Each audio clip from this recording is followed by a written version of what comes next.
കാസർഗോഡ് മുളിയാർ അർളടുക്കം കോപ്പാളം കൊച്ചിയിൽ 4 മാസം പ്രായമുള്ള മകളെ കൊലപ്പെടുത്തി മാതാവ് ബിന്ദു ആത്മഹത്യ ചെയ്ത സംഭവം ഭർത്താവിനും വീട്ടുകാർക്കുമെതിരെ പോലീസ് അന്വേഷണം ആരംഭിച്ചു. ഭർത്തൃ വീട്ടിലെ പീഡനമാണ് ബിന്ദുവിനെ ആത്മഹത്യയിലേക്ക് നയിച്ചതെന്ന് പിതാവ് രാമചന്ദ്രൻ പോലീസിന് മൊഴി നൽകിയിരുന്നു. ഏറ്റവും ഉയർന്ന വിജയശതമാനമുള്ള കർണാടകയിലെ തന്നെ ഏറ്റവും വലിയ ഡീംഡ് യൂണിവേഴ്സിറ്റികളിൽ ഒന്നായ യെനപ്പോയ മെഡിക്കൽ കോളേജ് 2024-25 അധ്യയന വർഷത്തിലേക്കുള്ള അഡ്മിഷൻ ആരംഭിച്ചിരിക്കുന്നു. അഡ്മിഷൻ സംബന്ധമായ കൂടുതൽ വിവരങ്ങൾക്ക് ഉടൻ ബന്ധപ്പെടുക 8881000222. വെള്ളിയാഴ്ചയാണ് കാസർഗോഡ് മുളിയാർ അർളടുക്ക കോപ്പാളം കൊച്ചിയിൽ നാടിനെ നടുക്കിയ സംഭവം നടന്നത്. കോപ്പാളം കൊച്ചി പട്ടികജാതി കോളനിയിലെ ബിന്ദു തന്റെ 4 മാസം പ്രായമായ മകൾ ശ്രീനന്ദയെ കൊലപ്പെടുത്തി വീട്ടുമുറ്റത്തെ മരത്തിൽ തൂങ്ങി മരിക്കുകയായിരുന്നു. ബിന്ദുവിന്റെ കൈഞ്ഞരമ്പ് മുറിച്ച നിലയിലായിരുന്നു. കുട്ടിയെ വീട്ടിലെ കിടപ്പുമുറിയിൽ അബോധാവസ്ഥയിൽ കണ്ട് ആശുപത്രിയിലെത്തിച്ചെങ്കിലും മരണം സംഭവിച്ചിരുന്നു.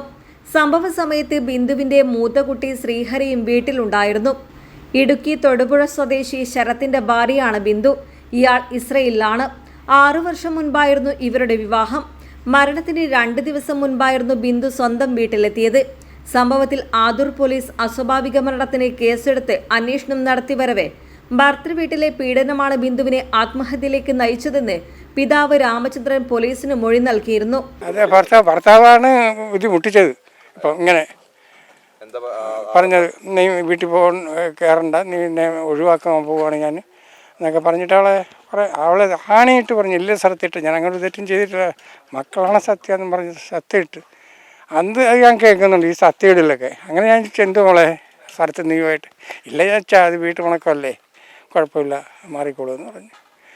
പിറ്റേന്ന് രാവിലെ ഈ തള്ള വിളിക്കുന്നത് എനിക്ക്. ഈ സംഭവം നടന്നപ്പോൾ ഞാൻ വിളിച്ച് തള്ളക്ക്, എന്തേ നിങ്ങൾ വരുന്നോ ഇങ്ങോട്ട് കാണണ്ടേ? ഞാൻ കാണണ്ടേ, ഞങ്ങൾ വരുന്നില്ലെന്ന്.